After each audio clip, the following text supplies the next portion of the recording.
All right. Good evening, everyone. It's Dr. Shiva Ayadure. Hope everyone's having a good evening.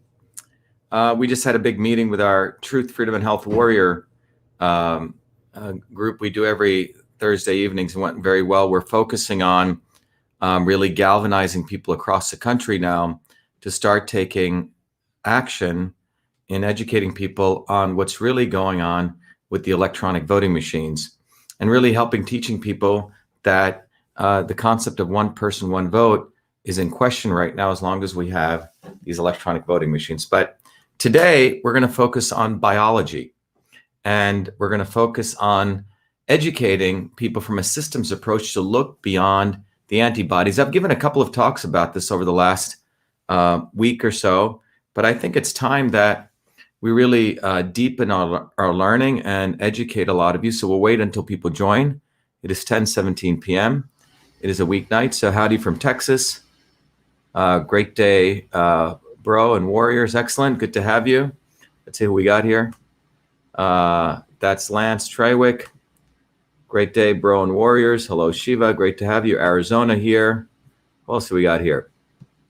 Rand Paul is discussing immunity after infection with Fauci. Okay, that's interesting.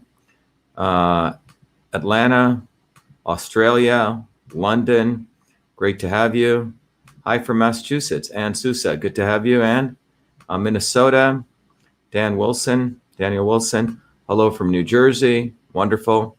Someone said, can you analyze the free enterprise system? Sure, we can do that. Bahama Wellness Retreat salute. Great to have you there. How's the Bahamas? Hello from Washington State. My friend developed Crohn's disease after the second shot of the COVID vaccine. Have you heard of this? Well, Sarah, you're going to learn today of the many things that can really happen. And I'm going to give you my goal today is to give you guys a systems understanding. So, and I have to tell you, what you learn on our platform here is something that you can't actually even get in many of the major scientific institutions because they take a reductionist approach. Most of biology is still very, very reductionist, which means they don't look at the whole. And you're going to see that right here as we discuss the immune system and we go beyond antibodies. Okay, you're going to learn a ton here. This is going to be a very valuable talk. You can go review it. You can have conversations with your friends. We have Florida, England. Great to have you from England. Plymouth, Massachusetts. Great to have you, Christina. Montreal, wonderful. Afternoon from Victoria. Who else we got? Someone saying here, Gavin Newsom. What is this? Gavin Newsom is passing a law stating employers must pay for vaccines to get the vaccines. Voluntary, not forced, or have side effects and have to take time off. Meanwhile, the makers are exempted. Yep, thank you to the Kennedys. That's where there comes from. Okay. Hello from South Carolina. Barbados, good to have you. Jacksonville, Florida. Excellent. Okay, Texas. Tucson. All right, how we doing over here? All right, good to have you. Russia, Omsk. Great to have you, Russia. Is it true that the immune system weakens as you age? We'll discuss about that, okay? All right, we're getting up there. We got people coming in, Michigan, etc. Okay, well, anyway, thank you, everyone. This is Dr. Shiva Ayadure. So I'm going to give you a bunch of knowledge here, a simple way to put it, and it's going to be a systems approach to understanding. But many of you have probably heard of what antibodies are, okay? And if you don't know what antibodies are, very briefly, actually, let me bring up the talk today so we can set the title properly. All right, the title of the talk today. In fact, I'm going to do this. I'm going to share everything so I don't have to do this each time. All right, so the title of the talk today, share my whole screen, is this, okay? All right, so the title of the talk today is Beyond Antibodies, a Systems View of Immunity. So just look at that title for a second. It's Beyond Antibodies. I'm going to take a systems view of immunity. And in the background, you're going to learn this diagram. It's really the interferon system and a whole host of things. You see viral infection taking place. We'll get to that. And we're going to do a CytoSolve molecular systems biology analysis. That's what we're going to do today, okay? We're going to take a systems view of immunity. Now, to begin this, in fact, I'm going to go to this so I can stay with this here. Let me stop the share here. Let me go here. I kindly apologize for the switching around here. Okay, so we're going to do a systems view of immunity, all right? And the systems view of immunity is going to help you understand at a very, very deep level the flaws in the reductionist way that we look at immunity. You're going to learn what is a systems view. You're going to learn what is reductionism. You're going to learn biology of how transcription takes place, translations takes place, etc. But we're going to take a systems view. So before I start, I have a sketch pad here. And what I want to do is, as people are joining in, I want to educate all of you onto a couple of basic concepts. One of the basic concepts I'm going to educate you on right off the bat, and then we're going to go through everything, is really to understand what happens at the DNA level of what we know today of how transcription and translation take place. I've discussed this before, but it'll help you understand. And then we're going to talk about, I'm going to do some drawings for you to help you understand how the immune system from the very limited reductionist view works. And then we're going to also talk about, based on that reductionist view, how they built the mRNA vaccine. So you're going to understand all those things. And I'm going to do that with a bunch of drawings. I'll do that first. We'll cover that again, but sometimes the stuff is very new, so it's good to cover it a couple of times. So let me give some of the introductory slides here so we can get over some of the basics here. So we're going to do beyond antibodies and the systems view of immunity. Oops. You know what? I'm on the last slide, so I got to go to the first slide. Okay, there we go. All right, let me go here. All right, here we go. All right, so let's look at a systems view of immunity. So that's what we're going to look at. By the way, those of you who want to support all the research we do, all the education, you can go to vashiva.com. I'll come back to that. But we are really building a scientific, educational, community activist platform for truth, freedom, and health. That's at vashiva.com. If you go to the website, you'll see a whole number of things that I've enjoyed doing and still do. We actually recently built a clean food certification standard. Obviously, many of you know I invented the first email system, and we'll talk about that. I ran for U.S. Senate, and that Senate run is where we developed the foundations of creating a whole new way of looking at the world, which is really a systems approach to politics, truth, freedom, and health. So we'll come back to that. But so you can go check that out at vashiva.com. Today, we're going to cover the science of systems.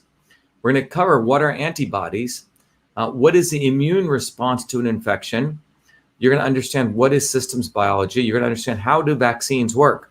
So a lot of you have asked me, hey, Dr. Shiva, can you explain to us how a vaccine works? So I'm going to actually explain that to you today. How do a vaccine work? All the things in it. So you're going to, again, as I mentioned, get a ton of knowledge today. All right. The next thing we're going to do is we're going to talk about the CytoSolve technology system that I built, how that helps us analyze and get to the scientific source of truth. Then we're going to look at the Interferon system, which we looked at today, but we're going to come at it in this context with some new information. Then we're going to end with the synergy principle and then summarize, okay? So this is what you're going to learn today. So what are you going to learn today, okay? Always good to know what you're going to learn and why you're here for, all right? What we're going to learn today is something that's really about four things. First, you're going to learn the hype about antibodies, and you're going to realize there's science has put so much hype about antibodies, the same hype they've done about CO2. And that's what unfortunately happens with academia today, because based on where their funding comes, they put their attention. So there's a lot of hype about CO2 is the main issue, right? And we don't talk about pollution, the larger system of the climate. Same with at the biological level, the hype is about antibodies. And the issue that's the first thing you're to learn, why this is a hype. So the second thing you're to learn is, how does the immune system respond to an infection? How do vaccines lead to antibody production? Okay. And the importance of the interferon system and why we must go beyond antibodies. So let's begin by discussing the science of systems. Okay. And before I go into this a little bit, some of you who are new may know my background. I was essentially thrust into understanding the science of systems because of the sort of wildly diverse worlds I grew up in, and having to figure out how to modulate across these different realms. But on a personal note, I grew up as a kid before I was the age of 7 in Bombay, in India. But I also grew up in two different worlds. And not only was it the city, but I also grew up in this world of a deep South Indian village. And these are some of the scenes of it. My grandparents were village farmers. There's a picture of my grandmother in her Sunday best. And she practiced a traditional system of medicine. She didn't know anything about genes or proteins, or she had tattoos all over her arms. And she was a village healer, but she could observe your face and she could predict what was going on inside your body. It's a traditional system of Indian medicine called Samudrika Lakshanam. That's the art of face reading. But it also goes back to the Siddha system of medicine, which goes back around 20, 30,000 years. So I was exposed, fortunately, to this fascinating, diverse world as a kid. But I was also exposed to this healing system that profoundly had a deep impact on me, because it motivated me to want to understand how this woman who had no degrees could help so many people.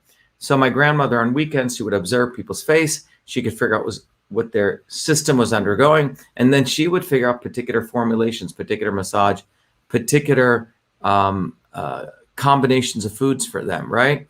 Or herbs. It wasn't a one-size-fits-all medicine. It was highly, highly personalized.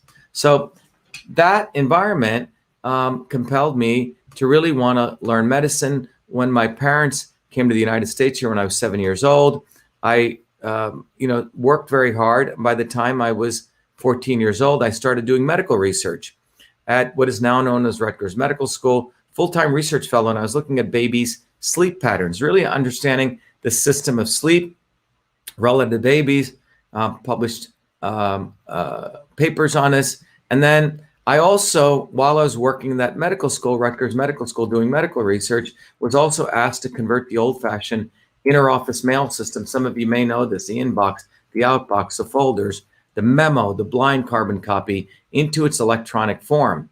The secretary would write this on her desk with the inbox, the outbox, the folders. You see these paper clips. She would write this memo, put it in this envelope, and then this would get shot around all the different offices. And this was the quote unquote email before email. I was asked to convert this entire system to the electronic version. It had never been done before. We're not talking about a simple exchange of text messages. And I called this system email. And it was a system. And this is in the Smithsonian now. And there's pictures of me almost 40 years ago now. And not only did I create the system, named it email, but I also got the first US copyright. But the most important thing is I learned about systems. And by the way, 33 years later, in 2012, my dear mom was dying. She had saved all these materials in a beautiful suitcase.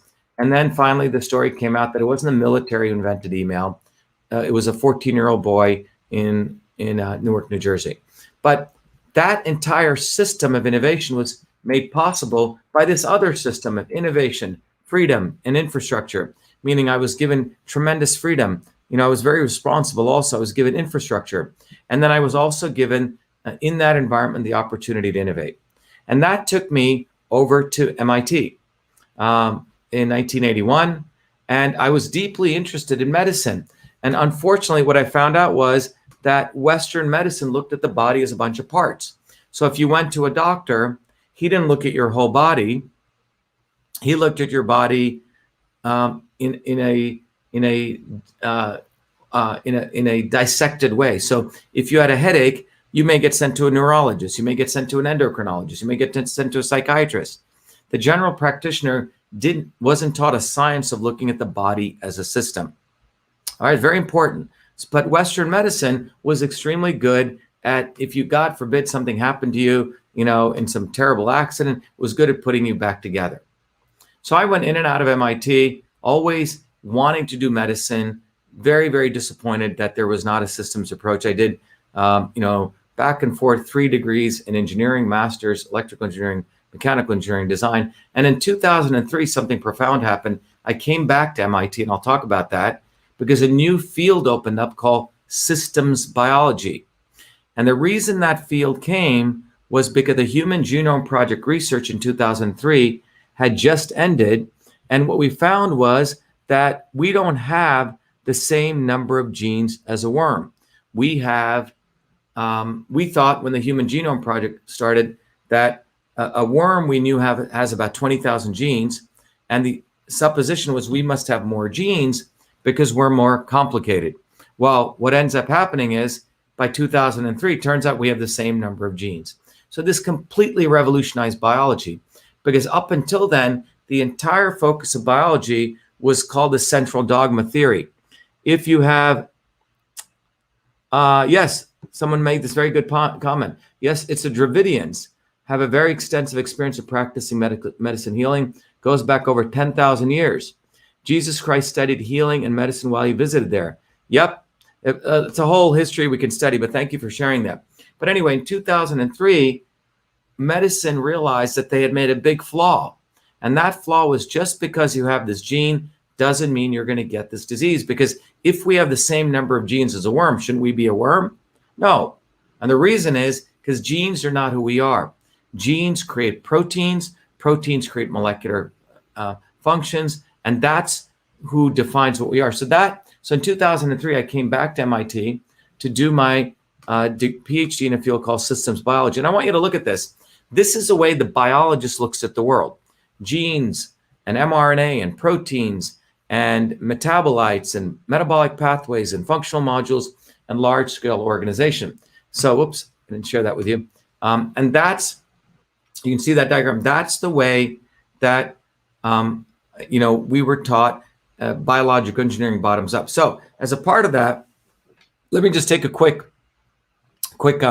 aside, and I want to teach you some very basic biology. I want to teach you what is transcription, what is translation, and you're going to value that using this focus here, okay? So let's talk about very quickly, what is DNA? What is a concept called transcription? What is translation? And understanding this will give you an idea of some very, very, very basic ideas of what is mRNA, what is DNA, what is a protein, what are peptides, etc. And this will give you a deeper understanding. So, and if you want to draw along, please have a paper and pen, and you can draw along. So let's look at this. So I'm going to draw for you now this, okay? So I have my sketch pad here, and still new to this, so bear with me. So let's talk about this. So I'm going to draw a couple of things here. So imagine this whiteboard here represents a cell, okay? We're not going to draw all of it, but over here, I'm going to draw, let's say right over here. Let's assume you have the cell and it goes like this, and this is what we're going to call, this is the nucleus, okay? This is the nucleus of the cell. All right, over here, right around here, this is going to be the cytoplasm. This is the innards of the cell. And over here, this is the cell wall. And this is the outside. We're over here, this is the outside of the cell, okay? But this is the cell membrane. This typically has some thickness to it, okay? And this is a nuclear membrane. You can put some thickness around that, okay, etc. So we have the cell here that we're looking at. All right. Now, so I want to talk a little bit about. I'm going to talk about the first step we're going to talk about is something called transcription. Okay, we're going to see this transcription.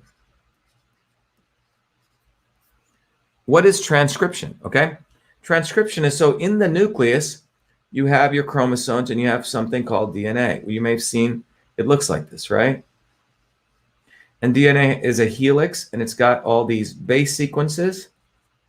These are base pairs, and I'll explain what these are. So this is your DNA. A sequence of DNA, which is a sequence of these base pairs, is a gene. And genes, according to the traditional definition, will code for a particular protein. And how do they do that? That coding process takes place first through transcription, where so you have a piece of DNA that will code for a gene. Let's say it's the gene for blue eyes, right? You have to create the protein for blue eyes. So what happens is this piece of the DNA right here, when it undergoes transcription, will literally open up like this. I'm going to open it up like this. So this is this little piece of DNA, opens up like this.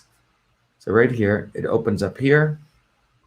And what we then have is the DNA sequences, which I'm going to do here, open up. So this is the right side of the gene sequence. And here's the other side, okay? And these match. These are called complementary pairs. So mRNA, messenger RNA, I'm going to put in, let's say red here, is a replica of this genome sequence. It's the other half. So it literally copies the other half like this, okay? And this is mRNA. So this occurs during transcription, okay? And this mRNA sequence leaves the nucleus, and this is mRNA.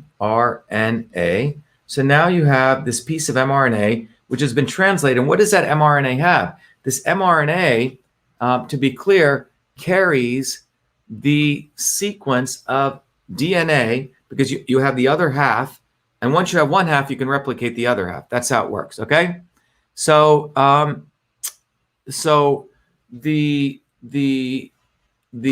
translation, the translation process, transcription process, I'm sorry, involves, because you're literally transcribing, right?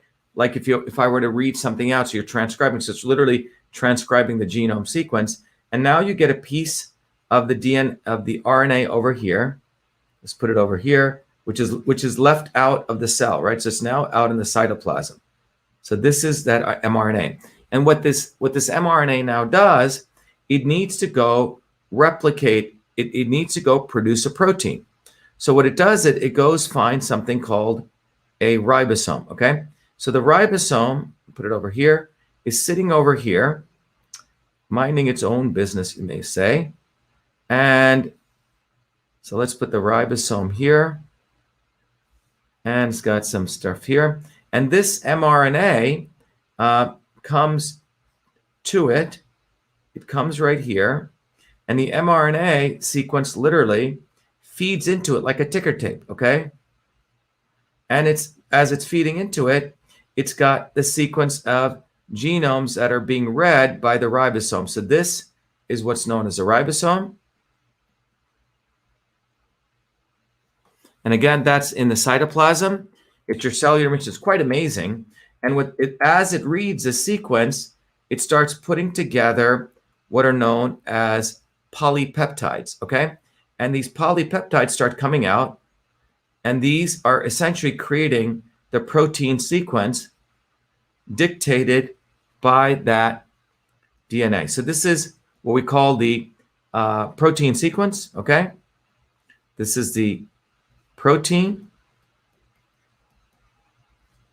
right here, polypeptide, basically protein polypeptide that gets generated. This is literally the protein.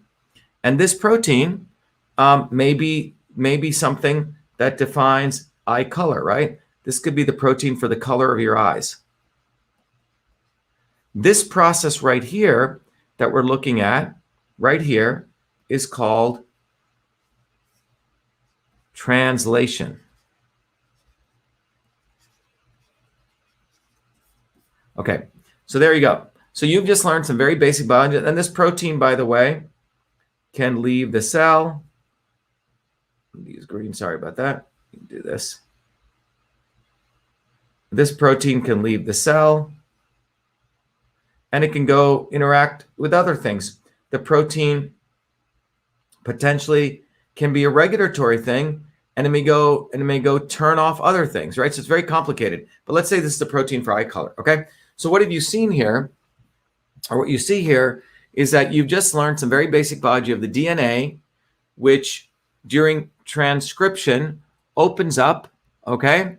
And it creates mRNA, which is literally the blueprint for creating a protein. And that's what we do, okay? So this is what you want to know about mRNA. mRNA is a piece, the half a piece of the DNA defining the gene that can code for a particular protein, all right?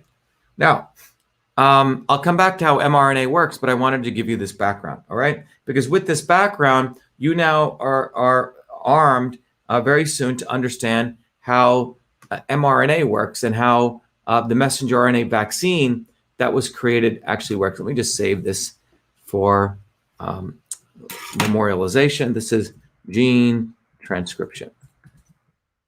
Okay. There we go. All right, so let me come back. I'll come back to this, all right? So it's important to understand some of this basic biology because it'll help you appreciate when we talk about mRNA and how that works, right? So by the way, if you were drawing that at home, you could have a quick idea on how to do this, all right? So now let's go back to this slide set. And so as I was sharing, you know, the world of MIT taught me all of this. But I had also studied another system of medicine called the traditional system of Indian medicine, which dates back 10, 20, 30,000 years ago from South India, where you looked at the body not like genes and proteins and what I just drew, but it was a different view. You looked at it with chakras having tissues and vata, pitta, kapha. Vata, pitta, kapha were a way to figure out the body constitution of your body, which then was made up of space, fire, air, water, and earth, which was made up of energies and so on. Anyway, the reason I share this is two very different systems, right? So think about what I just explained to you, you know, putting my MIT systems biologist hat on, and then what I just shared with you on the other side. The MIT folks would look at that and say, what the hell is Shiva talking about? It sounds crazy. Vata, pitta, kapha, how can you understand anything? And those people over here, like my grandmother, would look at Western medicine and say, what are these guys doing? They don't even understand anything about the body, okay? So in 2007, after I finished my PhD, I had an opportunity to go back to India because I was fortunate to get the opportunity of a Fulbright research grant. And that grant, you know, appeared on the front page of MIT. And it was interesting because they said East meets West, armed with 4 MIT degrees, Shiva Ayyadurai embarks on new adventure. And this is a full page story talking about me as a Fulbright scholar, that I was going back to India with 4 degrees to study Indian medicine. And they found it quite fascinating. What I discovered in that journey, in that systems journey, was that everything in the universe, which I had learned at MIT, engineering perspective, was based on transport of energy, information, and matter, conversion of energy, information, matter, and storage. These 3 phenomenon, I discovered, the discovery I made was when I looked at the Indian system of medicine, which also looked at the world in a different way. It said there's the forces of Vata, the forces of Pitta and Kapha. Vata had to do with movement. Pitta was like your digestion. Kapha was like your structural aspects of your body. So they had a whole way of looking at the body. So when my grandmother, for example, looked at your body, she was trying to characterize you. Are you a Vata body type? Are you a Pitta? Are you a Kapha? Do you have good digestion? You're a Pitta. Do you move fast, talk fast? That's a Vata. Someone who's sort of slow moving but is much more grounded would be the Kapha type. So they had a way of looking at the world. But what I came to discover was that entire system of Indian medicine, I had in fact found a way to integrate East and West. Transport was Vata, conversion was Pitta, and storage was Kapha. This was a major discovery, which I came back and I published in an engineering systems journal about the fact that I discovered this translation. And this would literally become a very important gateway for East and West. And then I published this in the System of Systems Engineering, which was an engineering journal, because I knew that MDs wouldn't get it, etc. And then after I came back, I wrote a book called System and Revolution. And the purpose of this book was to educate people about the systems nature of everything in the universe. and that I had discovered a science that interconnected stuff at the macro level, interconnected east and west. And in fact, it bridged what I'd learned at MIT in control systems engineering to what I had seen how my grandmother practiced. So system and revolution also defined what is a revolution? What is a system?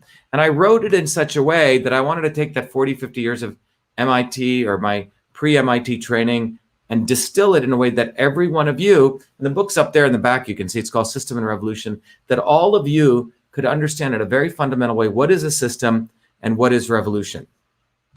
And then in addition to that, because I knew many of you didn't have a grandmother potentially like I did, you had, I'm sure, very lovely grandparents, but not someone who knew Siddha and Ayurveda, things like that. So I also created a tool using these principles called, right up here, Your Body, Your System, which basically was about being happy to be you from a systems perspective, recognizing that you are a unique system that needs particular inputs, food, supplements, you need different exercises, and that you can use this tool to find the unique you, know the unique you, and what's right for you, using that systems approach of transport, conversion, and storage, okay? So here, be happy, and you can go to Your Body, Your System, that you answer a set of questions, and it calculates for you, just like my grandmother would, what kind of body system you were. Then it figures out with the black dot how you've deviated from who you are. And then it figures out, and by the way, this is where you are today. Two different sets of questions. One is, sort of what is your quote unquote constitution? This is where you are today. And then it could prescribe not foods and medicine. I don't want to use the word prescribe, but it could educate you on how the body is a system, right? This is not a medical healing show. It's none of that, but it taught you that how different foods affect your transport, conversion, and storage, and how exercise, and this could bring you back to you. So this was really a very powerful tool that allowed you to understand systems and use your own body as a system. And this, by the way, anyone who goes to vashiva.com, everyone is supporting the campaign for Truth, Freedom, and Health. Those of you who've been so generous to give $25 and above, I offer everyone there the book and the access to the tool. So thank you again for your contributions, but I don't feel good about taking something without giving something back. So when you contribute to our platform, I give you this first educational, one of your first steps, which is Truth, Freedom, and Health. Now, and by the way, that became a course, which I expanded into. That used to be taught at MIT all over the world. And there's a master's training course. Those of you who are into health and well-being can go to Systems Health. You can get certified. You can get a lot more training, and you can go help and teach others. Okay. Now I want to get into antibodies, right? So that's sort of the background about systems. So now I want to talk to you about antibodies. Now, that first diagram I drew talked to you about translation, right? It talked about transcription.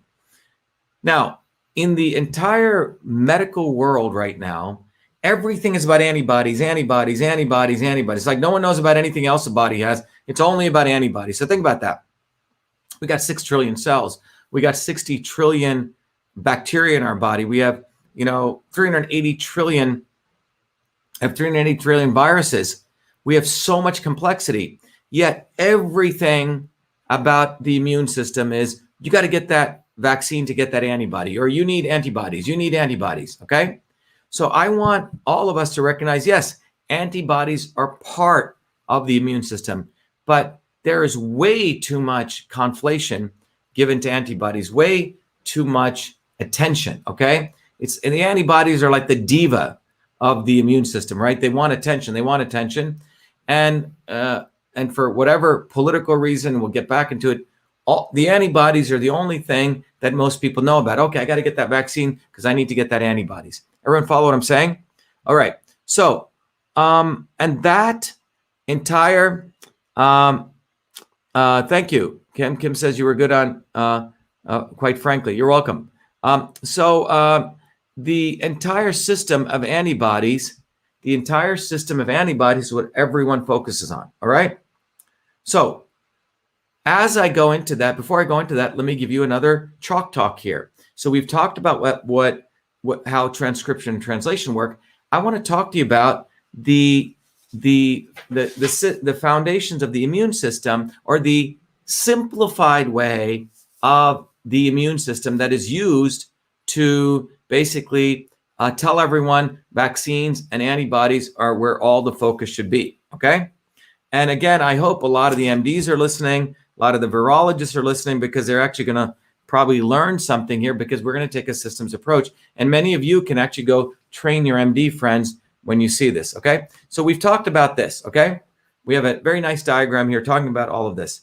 Now what I'm going to do is I'm going to clear this, and I'm going to talk to you about what happens. How does the modern idea of the immune system work?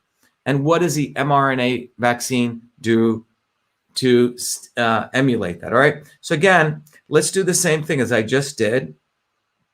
Okay. Earlier, we assumed that we have, let's assume I got the nucleus here. And again, you guys want, you can draw this at home. Here's the nucleus.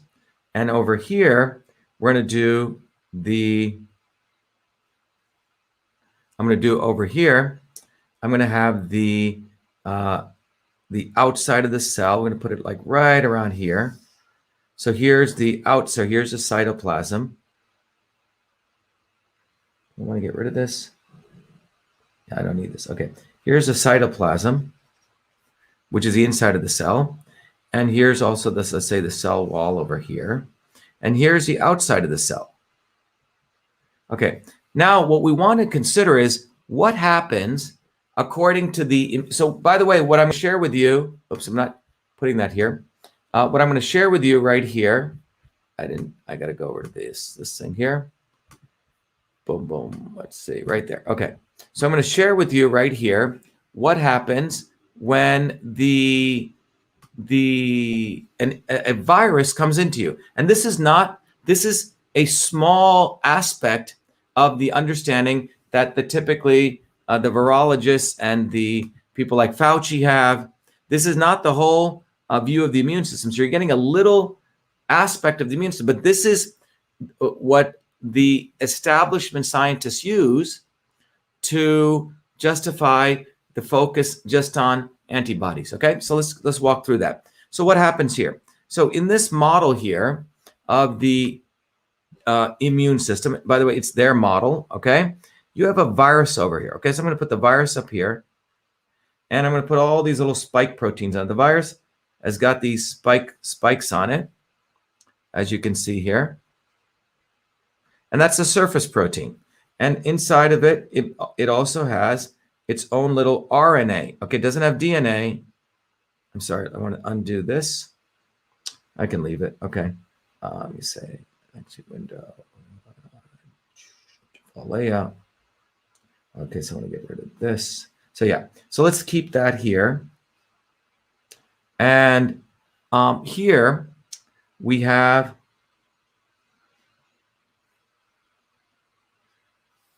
I'm going to put this right over here for me.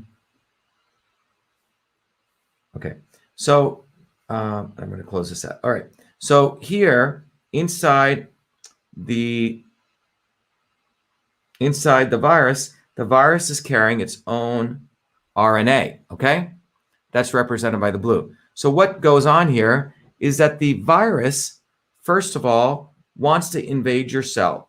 And when it invades the cell, let's say it gets into the cell, because on the cell surface, as some of you may recall, is a receptor. Let's say it looks like this. It's called the ACE2 receptor for COVID, right? And when the spike protein, when this virus comes over here, right, and it lands here, the spike protein gets, I'm going to extend it here, gets attached to this, and it's able to then enter into the cell. So now you have the cell, now you have the virus inside the cell, right? So the virus is hanging out in the cell and it's moving along because the purpose of the virus is to replicate itself. It wants to use your machinery to replicate itself, and we've discussed that. But how does your immune system react? Well, first of all, there is the innate immune system, right? So let's draw our virus again here. It's hanging out over here, right? It's got all its spike proteins. It's the spike proteins are still part of the virus. It hasn't been attacked yet, as you're going to see. Okay, and it's in. Now, what happens is the innate immune system of your body attempts to try to eat up this virus. Okay, so it's got something that wants to come eat this thing up and spit it out. Okay, and that is called one of the macrophages. And the macrophages literally tries to envelop the virus, okay? And it's going to try to chomp on it, okay? It's going to literally try to eat the thing, okay? It tries to eat the thing. I'm going to put it dramatically like this, right? And it tries to eat this thing, and then the virus gets in here, it chomps at it using a whole bunch of stuff. Now the virus is inside the macrophage. It's trapped inside here. And what does the macrophage do? It starts eating this up, and it starts throwing out its body parts everywhere, right? You get pieces coming of RNA, you get this showing up, right? It literally starts, throwing out pieces, particularly, let's say, the surface protein, all these little, it's like a bloodbath is taking place, okay? And the virus is basically getting destroyed, okay? These are all the pieces of the virus. So what now happens is that your immune system, by the way, this is called the innate immune system. These are macrophages, and they try to eat up the virus. And this is called the innate, which means the early innate immune system. And we've talked about this before. And this process goes on, and how's everyone doing? Everyone okay? Everyone following along? Okay, good. Everyone good? Let me just check in. Everyone okay over there? Okay, good. So what we have here is that Dr.SHIVA horror movie. Yeah, right. It's one way you can look at it. So what's happening here is that the early innate immune system, and remember that innate immune system, we'll come back to that. This is the macrophages start destroying this, and these antigens, I'm going to throw them, are hanging out all different places. Let's say they go to the surface here, and this is basically the bloodbath that took place. Now, what happens here is quite fascinating. Your adaptive immune system, it's called the adaptive immune system, kicks in. If this is one part of the immune system, this is the second part. And the adaptive immune system is composed of a cell that I'm going to put in let's say, different color over here. It's called CD4 plus T cells. And these CD4 T cells give rise to what is known as a CD8 T cell.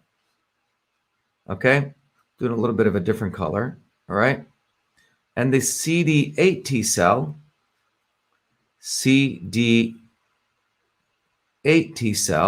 what this T cell does, it has the ability to, let's say we have one of these pieces here, which is a spike protein, it knows to recognize it, all right? It recognizes this spike protein, okay? And it says, okay, this is somebody that's not supposed to be here.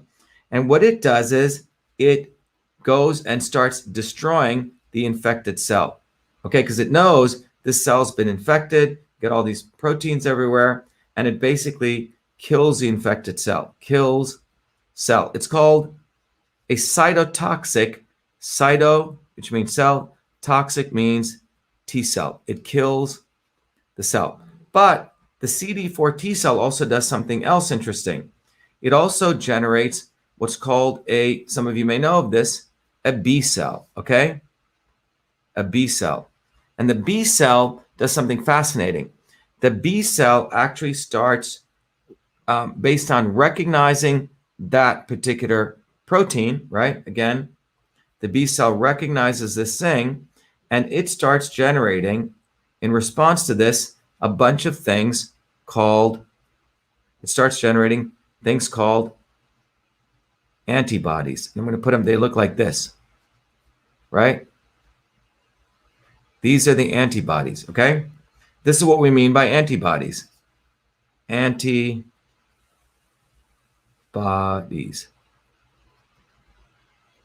All right? So the B cell creates these antibodies. And what do the antibodies do? When they see a virus hanging out, all right, these B cells come in and they attack it. They surround it and they block it, okay? Put the RNA here. And they take it out, okay? There you go. So what you've just seen here is the entire, I'm going to call these antigens, by the way, completeness. So what you see here in a very simple way is, you can all, by the way, learn how to do this. I hope you do, is that this model has the innate immune system, which are the macrophages, which, by the way, are in your eyes, your nose, your gut, and all these different places. It's the thing that first experiences the virus. When it sees that, your immune system tries to gobble it up, and it starts, basically hacking it up, like someone said, a horror movie, okay? And as a part of that hack up, all these pieces are flying everywhere. Those pieces we call antigens. The antigens are what stimulate in the two-box model of the immune system. By the way, this is not the full immune system. This is what Fauci thinks is immune system. That two-box model excites your next part of your immune system, which is your adaptive immune system over here. And the adaptive immune system turns on these CD4 cells, and the adaptive immune system creates CD8 cells, which recognize that antigen. And on one thing, side, they go and try to eat up the destroy the infected cell, because they don't want that cell going anywhere, hurting other cells. On the other hand, the CD4 T cell creates a B cell, and the B cells recognize that antigen and they produce a particular antibody, okay? So what I just shared with you is really the foundation of the biological notion of antibodies, okay? That there's a specific antibody to a particular, in this case, a virus protein, okay? So you just learned some basic immunology. We'll come back to what the mRNA vaccine does, okay? What they try to do, but what you've just learned is that our body looks for these antigens, which is a surface protein of the virus, and then seeing that, your body generates antibodies. So you get infected to COVID, you get a flu. Well, your body, first of all, experiences, you get a little sniffle, a cough. If you take your vitamin D3 and your A and all those nutrients I've shared with you, your body, has a big, good, strong attack against that. And we'll talk about the interferon system. And so all these little pieces of the shrapnel of the virus are everywhere. And your body recognizes it, and in this model, it creates antibodies, okay? I hope that's clear, all right? So that's the model of the immune system. Oh, we got to get antibodies, all right? Now, let's go back to our slide set, because they're jumping around between a couple of things here. Now given that background, I hope we can have a discussion about antibodies. By the way, all of you who are joining us new, we're having a discussion about going beyond antibodies and how the focus on antibodies is going to manipulate people to think that's the end all and be all. It's not the end all and be all. It's a part of something much larger. Now, I want to share with you some very interesting research that just came out. So even in the National Institute of Health Directors blog, the NIH is the group that Fauci is associated with. There were two very interesting people. This just came out, and it just said there's an over-reliance on antibodies for protection from reinfection.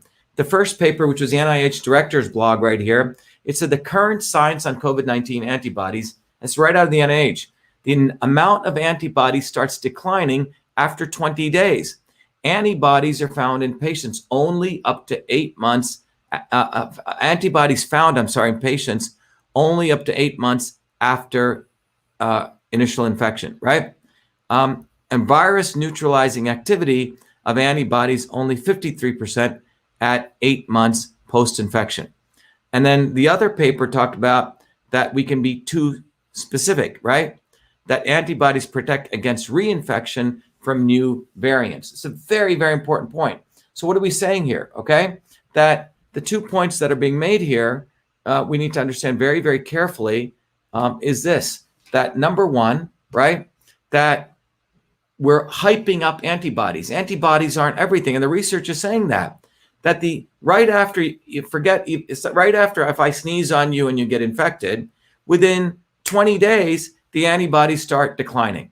The second point here, the antibodies found in patients only up to 8 months after initial infection. Remember, people thought, oh, well, I get the antibodies, I'm protected for life. Well, no, after 8 months, you don't even have any more of the antibodies, okay?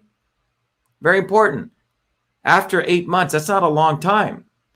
Your B cell has memory, but the antibodies start dropping after 20 days, and after 8 months, they're not existent at all in many cases, okay? Very, very important to understand this. And this is coming out right out of the NIH here. All right, so again, what's all the hype about antibodies if they're not there, after 8 months, okay? So the virus neutralizing activity antibodies. Now, the thing is, antibodies, remember the whole purpose of antibodies, as I just shared with you, I've shared over and over again, they're like the Navy SEALs who are attempting to take out that very specific COVID-19 variant. Let's say that COVID-19 changes a little bit. Guess what? That antibody's useless. So what this other research said was that the antibodies are too specific. They're like a guy who's only good at getting up to bat, and he could only bat a curveball that's thrown at 60 miles an hour with a 6-degree arc. He can't do anything else, okay? He can only do that particular function. So think about that. An antibody is a instrument that can only handle under a particular thing. If there's a slight variation of that virus, guess what? You got to go get infected again, right? So relying on antibodies, if we were to rely on antibodies for the immune protection, there's trillions of viruses around us. Are you trying to tell me that antibodies are the only way that we're protecting ourselves? This is why there was some Boschi guy, everyone was sending me his YouTube video. He's a virologist, used to work for Bill Gates, and now he's bemoaning, acting as I find the vaccines or no, I don't know what's going to go on. He's crying and stuff, right? Well, the guy doesn't understand that his entire life was focused on antibodies. It's a screwed up model. Engineering systems people like ourselves, what I want to train you to be, will get right away. How can just the antibodies, right, be the foundation of the entire immune system? Because you would have to have so many freaking antibodies for everything. And what we find is, the truth is, there are people who've been infected by COVID-19. They don't even have any antibodies in them, but yet they fought it off. Well, how's that possible? How's that possible? How is it that someone who doesn't have antibodies is asymptomatic, but is still able to survive and do well? Which means there must be other things involved. It's not just antibodies. And it's so unfortunate that people don't ask fundamental systems questions. But that's why I want all of you to start thinking systems. Because when you take a systems approach, that's why I built the course, Foundations of Systems. You take that course, you start becoming a systems thinker. All right. So so let's go back here. So the key point is that this article, which is coming right out of the NIH and Nature, one of the most prestigious, it's saying that antibodies can be too specific, and antibodies cannot protect us against reinfection from new variants. And here we're seeing that antibody, the activity, only 53% of the virus neutralizing activity antibodies, only 53% after 8 months, which means the half-life has gone down that much. So I have just shared with you now in those pictures so you understand. The old model of the immune system is, you got this innate immune system. How are you guys doing on Instagram? Good? All right. You have the pathogen, which comes to the innate immune system, as I just shared with you. That's the entire system I just shared with you here. That's this, okay? That's the system of the innate, which is a macrophages over here. but it doesn't include the adaptive immune system. All right. So the pathogen comes through the innate, that gets turned on. You spit out antigens, and your adaptive immune system gets turned on. The goal is to just generate antibodies. Okay. And that is essentially what most doctors learn. Most medical doctors, nice people, but they're highly, highly ignorant when it comes to the immune system. Oh, do you have that antibody? That's it. Everyone's about antibody. Like anybody. Antibodies that they all want to talk about is antibodies, right? And because their idea of the immune system is based on a two-model understanding of the immune system. It's not based on any of the other subsystems that are important that just came out in the talk I gave in November at the National Science Foundation. All right. There's many more subsystems to the immune system. And for example, just going a little bit detail, as I just shared with you here, which I just already went over, the virus comes in, the body, the macrophage tries to eat it up, which you just went over. The antigens are the small proteins. You see it right here, that little pink thing right here that is spit out. And then the antigen is presented to the T cell, which we talked about, the CD4, which then starts. Let me just go over that with you guys again, just to be safe. Everyone's on catching this. And it's, I already did this diagrammatically to show you guys in addition to those slides, right? So this is what happens here. Your innate immune system puts all these materials out, which are the spike proteins. And over here, your CD4 T cells recognize the spike protein through the CD8, and it tries to kill the infected cell or creates a B cells, which create these little Y things, which are the antibodies. That's pretty much what we're covering here in the same slides, all right? So let's go back here, back to the PowerPoint. So this is the two-step process. Phagocytasis, step one, you eat up the virus, you get the antigens, the surface proteins, and then you present the antigen to a T cell. You can say, hey, T cell, wake up. Now turn on the adaptive system, all right? Now, and I've already talked about this. We already walked about this, how the virus comes in, the CD4 cell presents itself, and we just went through this, okay? So you guys already understand this. So now we want to talk from a system standpoint, okay? We want to start understanding, well, how do you produce real immunity? If antibodies, as I'm saying, are a minor piece of the problem, a minor piece of the solution, how do you actually get real immunity? Well, before we go there, we have to understand that unfortunately, science, biological sciences, has moved towards reductionism. Reductionism means you look at the little parts. So you have this huge elephant in front of you, and you're just looking at the little nail or the little one part of it, and you're blind. And that's a famous story that I keep sharing of the 6 blind men who the king invites to touch the elephant. This is reductionism. Write it down. Reductionism, opposite of system thinking. So here's you got the big elephant, but these blind guys are touching. Unfortunately, they're blind. They're touching different parts of the elephant.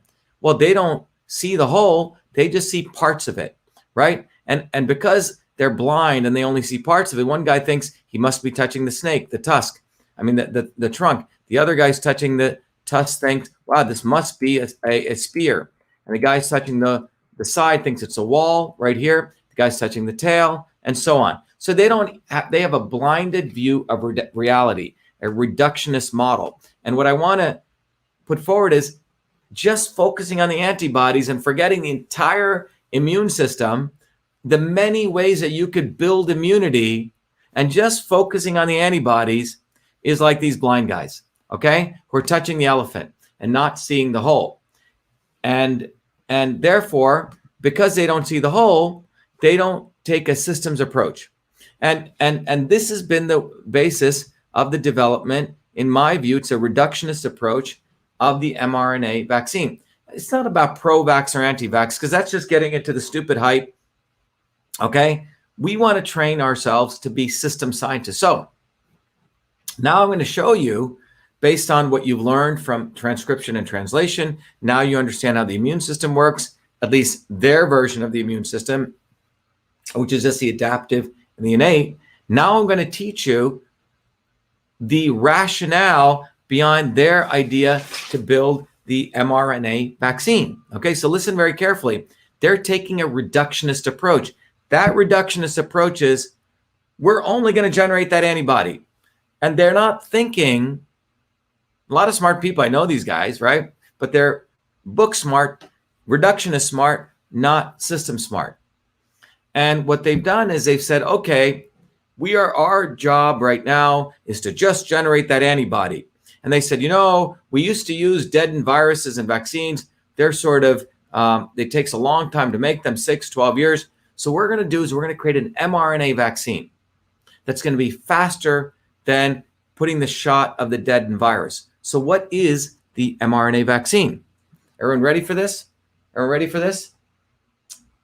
Okay, so let's talk about the mRNA vaccine. What is it? And again, I encourage all of you, if you want, you can draw along. So let's look at the mRNA vaccine here. And you're going to learn very soon what the rationale is, a reductionist rationale. Let me go back to the drawing board here. Let me save this here. This is what we'll call this innate adaptive. Okay. Make sure you guys see that. I like signing my little artwork here. Let's sign it here. Dr.SHIVA. And this is what, 2021. Okay. So in case you guys want to take it there, you got the autograph there too, if you need it. All right. So now let's go now and look at let's clear this and let's look at how the mRNA vaccine works. Okay. So what we're going to do here is, if you remember, we're going to again do the same thing. Okay. Here is the nucleus. And remember, here's your DNA, which is hanging out there, your DNA. And remember, this typically does, its process, the nucleus. And here we have the cytoplasm. And here we have the outside of the cell. So what happens? Here is a person here, and they decide that they're going to get the vaccine, okay? They're going to get the vaccine, the mRNA vaccine. So what does that mean? Well, when they get the shot of that vaccine, inside their body are circulating these little, I'm going to use a different color here. This is the outer surface of the vaccine particle. We're looking at one vaccine particle, right? So you get a lot of these things that people are getting. They get all these mRNA particles in them, okay? And inside this mRNA particle, inside this particle is, guess what you have? You have a piece of messenger RNA, okay? Just like I did before. In fact, let me go back. I'll do it the same way I did. I think I used the color red. So I have this red color,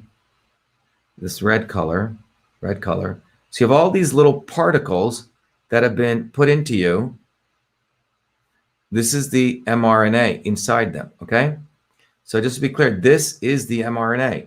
Inside of this thing right here is the mRNA. It's messenger RNA. Well, remember, if you looked earlier, what is messenger RNA? What is messenger RNA? Messenger RNA is messenger ribonucleic acid. It is the blueprint. It is a blueprint for coding a particular protein. Remember, messenger RNA leaves the nucleus. It goes outside into the cytoplasm, and it goes to the ribosome, and it codes for a protein. So messenger RNA codes for a protein. So when these guys built the mRNA vaccine, they were thinking, okay, we don't want to give the deadened virus. We got to culturate all this stuff we got to do.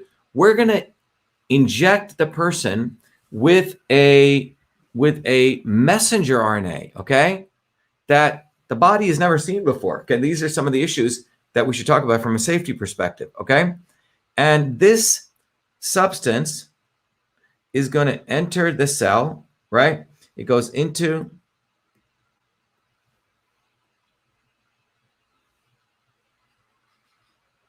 now the messenger RNA, that particle, is inside, right? It's inside your cell. So it traversed its way in. And now the interesting piece starts. So here it is. Okay, here we go. And inside this is that messenger RNA. So it gets in. Then what happens is the outer shell of that dissolves, right? And what you have, who's here? What you have is the messenger RNA hanging out in your nucleus, okay? There you go. So this is the messenger RNA that was delivered to your body from this injection, okay? So the injection gave you the mRNA. Now this mRNA is in your cell. And what happens is, if you go back to our ribosome, which is nicely just hanging out here, minding its own business, here's a ribosome. And the ribosome is a factory for making proteins. So this messenger RNA dilly-dallies over here, okay, comes in here, and what happens is the messenger RNA now starts spitting out a protein, okay? It starts putting out a protein. Well, guess what this protein is for? It's a protein, I'm going to do it like this, it's the spike protein, okay? It has created the spike protein of COVID-19, okay? This is a spike protein. And what is that spike protein? If you remember, that spike protein is, if we had the virus out here, right? It is the outer protein. It is the spikes. It is this. So what they have done in a very clever way, in some sense, is that they have created a vaccine, quote unquote, a vaccine, which has inside of it the messenger RNA that codes for the spike protein, which is found on the coronavirus. Okay. So instead of creating the coronavirus and sending it into you, which is the quote unquote old way, the idea here is we're going to trick your cellular machinery, the ribosome. We're going to send it the messenger RNA, which is the blueprint for your own body to create the spike protein. This is quite from a technology standpoint, it was a Hungarian scientist, a woman who was the one who came up with this breakthrough. So it's quite fascinating. From an engineering standpoint, it's quite amazing, but doesn't mean it's the right thing to do, okay? Just because we can do something doesn't mean we should go create it, okay? This is one of the things that needs to be discussed if we really have a bottoms-up movement. Who's deciding who's creating what, okay? So getting back here, this spike protein, this thing is starting to create a bunch of spike proteins. So, right, it's more and more spike proteins are coming. And you remember what happens when the spike proteins come? These spike proteins are being created, right? Just like when the monster was chopping everything up. Well, what happens now? Well, your own body's T cells wake up, okay? And this is, once again, your body's CD4 T cells. What do?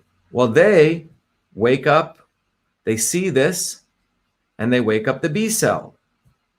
And if you remember the B cell, different color on the B cell, this is the B cell. What do B cells do? B cells make the antigen. They make the antigen. They make tons and tons of these antigens, which go surround if they ever see the virus come in, they're ready to take it out, okay? So this is antibodies get created. Again, antibodies, okay? Antibody production. Right here, okay? The goal was to create these antibodies, okay? And by the way, the CD4 T cells also will create the other cell, which will try to go take these out, take out the inner cell. But what I want you to see right here is the bottom line is that antibodies are being created right here, okay? So let's look at that again. How's everyone doing? People okay? Okay, people doing good? Okay, so what you fundamentally seen here is that the Moderna or Pfizer vaccines were created that they're sending messenger RNA into you, which then codes for a spike protein, which then your T cells then create the antibodies. Does that make sense? Everyone good? Good. So you guys are learning a ton of stuff. So I'm very, very proud of you guys are tracking this. It's a lot of stuff, right? But hopefully these diagrams are making it easier for you to understand. But you're getting an immunology class right now. You're getting a biology genetics class. You're getting a systems class. You're getting a ton of stuff here, okay? And so what you've just learned here, what's the problem here? Everything is like a person with blinders on. Antibodies, antibodies, and it's like the mantra is, oh, antibodies, antibodies, that's what they're doing, okay? That's what's going on here. So the idea here is if I generate those antibodies, I've taken care of everything, give me billions of dollars, you got the antibodies, everything's fine, okay? That's what it's all about. So all this complexity, all this billions and billions of dollars are being spent to just generate that antibody. And the notion is if you get that antibody, you're protected. So whether it's a traditional quote unquote vaccine, whether it's a Moderna vaccine, whether it's the whole basis of the theory of the old theory of the immune system, it's you have to generate the antibody. Okay, is that clear to everyone? Now, is that true? Is that true? Okay. Is it true that CO2 is the thing that we got to shut down the entire world for? No, it's not. You go down below 200, 180 parts per million, there is no more life on planet Earth. We need to lower pollution. That's the real problem. The real issue when it comes to the immune system is we want to boost immunity. We want to understand that the immune system is like a beautiful orchestra, as I've talked about. It's not just one thing. It's all these other things. And we're going to talk about one of the most important systems I've talked about before, the interferon system. I always come at things in a couple of different ways. So you guys start seeing it and you get a holistic understanding. Just seeing it one way doesn't get it. Seeing it a couple of times doesn't get it. You got to see it in a bunch of different ways. So we're going to go back to that thing called the interferon system, which I'll come to, because we're going to find out there's a whole nother musical orchestra playing here instead of just the single note of the antibody. All right. So let's go to that. All right. So let's go here. So let's go back to understanding that. All right. So let's go back to the PowerPoint. So anyway, this is the reductionism. What I just shared with you, the blind guys looking at it, the development of the mRNA vaccine is based on this reductionist notion. I just got to get the antibodies. They're not understanding the complexity of systems at a higher level, that you have to have most transport and conversion and storage. And in my journey, when I understood reductionism and I understood systems biology, right? What I also was able to see was this entire system of how this is really the science of everything is directly related to truth, freedom, and health. Without freedom, you can't even practice science to get to truth. And without truth, we're never going to find the health for us or our bodies or anything. Without health, we're never going to be able to have the strength to fight for freedom. All right. This interconnection. So the same scientific system science that I discovered, I learned from control systems theory and MIT hardcore training, is what led me to realize that that fundamental relates back to traditional systems of medicine, 10,000 years old, same process, different terms. And that's why when you take our course, the Warrior course, please go to vashiva.com/join. And I'll put the note up there as I'm talking, because we're going to take a quick break and we're going to come back to a couple of things. Please go there and take this course, because you're going to understand the science of everything, which is understanding this diagram. You're going to learn a lot more. It's a 3-hour course. I teach it every Monday evening, and we're building an amazing community of brilliant people who are being attracted to this. The people who get attracted to this are some of the smartest people I've met. Smart in the sense they got common sense. They're working people. They want to understand the physics of what makes the world tick. Anyway, so this systems approach, which is founded on this, is also related to truth, freedom, and health. All right. And that's in addition to creating all the other courses, I had to create a course called Foundations of Systems. So you don't have to go to MIT. You don't have to go to India. You don't have to do a Fulbright. In about 3 hours, I can train you on this. And there's a whole set of courses.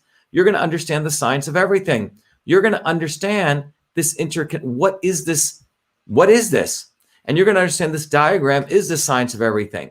So if you allow me, I got to get a little bit of water. So as you're waiting, we'll come right back. I'm going to play our, anthem, if you want to call it, for truth, freedom, and health. And I'll come back and we'll continue the antibody stuff. When we come back, we're going to talk about the entire opposition to antibodies, what the real immune system, the full gamut really looks like. So please enjoy this. And remember, all of this research, all the work we do, we have a lot of guys on our team who work together to put these presentations together. But our goal is to educate you to take a systems approach so you can use this to educate others. You can use this to go educate your doctor. You go educate healthcare professionals, because that's how we overcome the fear. We educate people, say, hey, look, the antibody's one little piece. It's not everything. There's this other thing that you can work on too. And Dr. Shiva told us this thing called the interferon system. So we're going to come over to that, but let's go over to Truth, Freedom, and Health. As many of you know, if you go to vashiva.com/join, you go to the main page, vashiva.com. You can definitely, I'm already logged into the system. You can go to join, right? And you can support this movement. And we have people, thank you very much for all your guys' support. It's what's paying for the hardware we're purchasing. We have our own data center, and all of this is where we're hosting stuff out of. By the way, those people, some of you guys are donating $100 or more. And for all of you, I give you access to the entire Truth, Freedom, and Health Warrior course. Thank you. Some of you are giving the $25. Thank you. I give you access to the basic tools. But let me play this, our video, because I want it to inspire all of you to become Truth, Freedom, and Health Warriors. I want it to inspire you to get educated and not be enslaved, okay? And that's the gift that we have today of education. Here we go. We have allowed our country to be taken over from within, and the end goal is you will have a homogenized world where we will become slaves, because there is a condition among the elites that really thinks they're better than you, deep down inside them, that you don't deserve the freedoms you have. They don't. This reality is what people need to wake up to, and we need to all unite, working people. There's only one movement that can do that, and that is the movement that we started creating here in Massachusetts, the movement for truth, freedom, and health. Look, I've been a student of politics since I was a 4-year-old kid, studying revolutionary movements, left wing, right wing. There's a physics, there's a nuclear science to destroying the establishment. To build a bridge, you need to understand Newton's equation. You need to understand the laws of gravity. You need to understand Poisson's ratio. There is a way to build a revolution, and that's why I put this together. My goal is to train a army of truth, freedom, and health leaders. We don't need followers like social media. We need leaders, but they need training, because the educational system does not teach them history, nothing. So in 3 hours, that's what I've started doing. That's the solution. You got to train people. First, with understanding what a system is. The second is understanding the interconnection between truth, freedom, and health. Freedom is the ability to move freely, communicate freely, right? Talk freely. Without freedom, you cannot convert ideas, hypothesis into truth, which is science. And without freedom, you can't really get to truth. And without truth, you make up fake problems and fake solutions, which means you destroy our health. And without health, which is the infrastructure of us and our body, you can't fight for freedom. Third concept is it has to be bottoms up. Working people, people who work united. And what the right wing has done is whenever you say working people unite, that must be communist. Meanwhile, they've let the Democrats run unions, which suppress workers. Completely corrupt. But when you look at the arc of American history, it's been when working people came up. We need to go local. Every solution I'm coming up with as a part of this movement, we're giving the science, which is the truth, and then we tell people what they can do on the ground. Like with election fraud, you don't need to wait for some lawyer. Our goal is to train people. They have to go local, to go local, to go local. Fight locally. Forget lawyers, forget politicians, forget celebrities. You got to learn politics, and there is a science to it. They lock us down, we should be ready to shut them down. And the fourth part of this principle is a not so obvious establishment. So when you look at a system, there's always something that disturbs you from getting to your goal. Well, the biggest disturbance is a not so obvious establishment, which are those people who claim they're for you, on the left and the right. The Al Sharptons who tell black people I'm for you. The Tucker Carlsons. Do you think any true anti-establishment person will ever be on Fox or CNN? I don't think so. They both mislead working people back into the establishment. Without this solid understanding of political physics and theory, you're screwed. You're going to follow on the left wing, Bernie Sanders. Oh, he said something. Or Robert Kennedy. Scumbags. Or you're going to follow, some right-wing talk show host. They're not going to lead us to liberation. It's us. And that political physics, it's a nuclear science of change. Bottoms up. We have to organize to understand that there is people who talk a good game and then look at what they actually do, left and right. I'm sorry, Sean Hannity may say some good things, but I don't see the urgency in his voice to get something done. And it can only come when you weaponize yourself with the right knowledge. You need to be able to identify a rat. Christ didn't go after the Romans, right? It was the Pharisees and the Sadducees who screwed him up. His own quote unquote people. And that's where we're at. So these four concepts I've built into a curriculum. People can go to vashiva.com, and it's an educational program. We need to train people in political theory. You need to have physics, and I've created that curriculum. People need to get educated. We need to get educated fast. And within a half an hour, I can teach people 2 years of MIT control systems. I teach people those concepts. Then I apply it. Anyone can understand it. And then you say, oh, I got to build a bottoms-up movement. They have to get politically astute, and then they have to go locally and act, not sit there on social media. They have to act locally, defy locally, do civil obedience locally, but with knowledge on how to build a movement. And the Senate campaign's expanded to the Movement for Truth, Freedom, and Health, and they can find it on V as in Victor, A, Shiva, vashiva.com, so people can sign in. They can get access to a bunch of videos. If they want to take a course and become a Truth, Freedom, Health leader, I offer a full scholarship there. But we want people to make a commitment that they'll study, that they'll get certified, that they'll go do activities on the ground. So go to VA Shiva, Victory America Shiva, vashiva.com.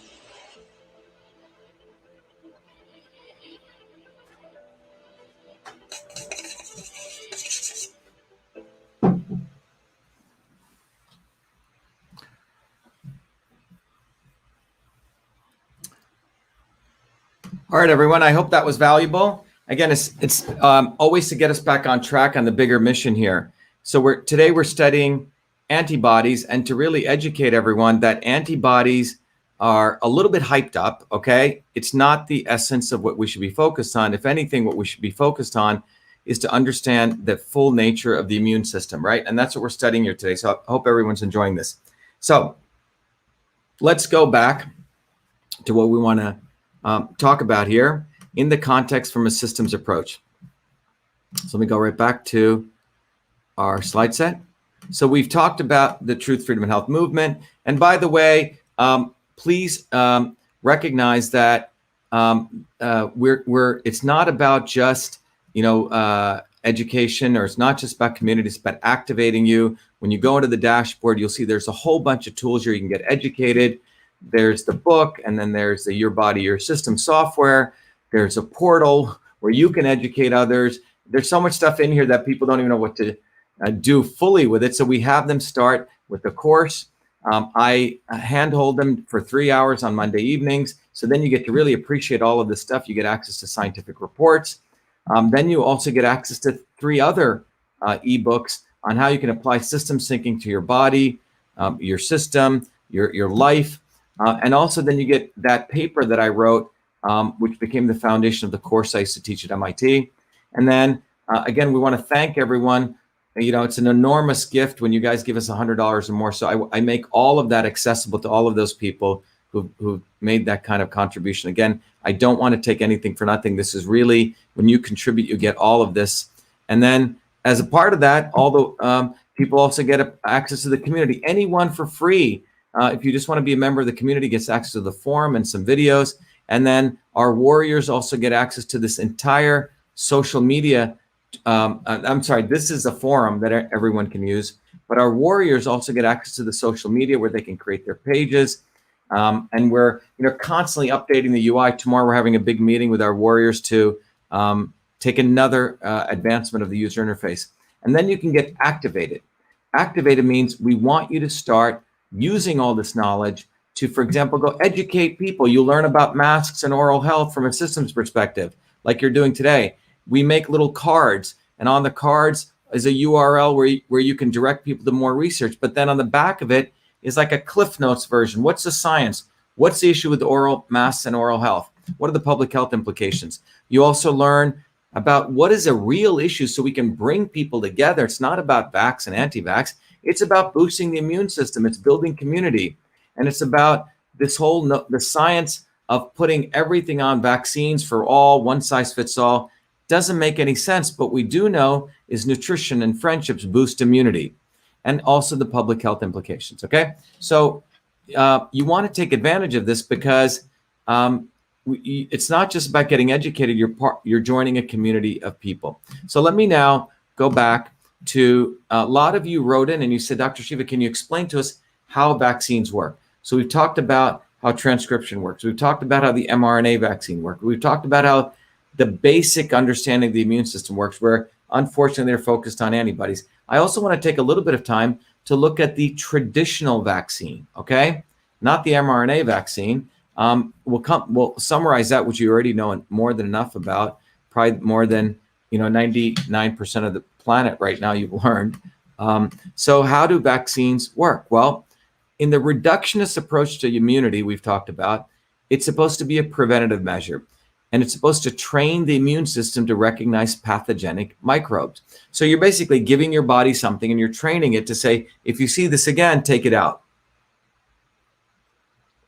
And it causes what's called a secondary immune response. It's not a cure. Very important. It works through quote unquote herd immunity. Now, vaccines are available against viruses, bacteria, fungi, protozoa, and parasites. All right. Whole range of areas that this kind of stuff has been applied to. But what's in a vaccine? Well, it has the antigen. Now you know what an antigen is, right? It's a thing that excites your immune system to take action.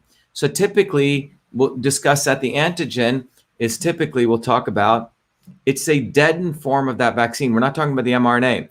And then it's got adjuvants.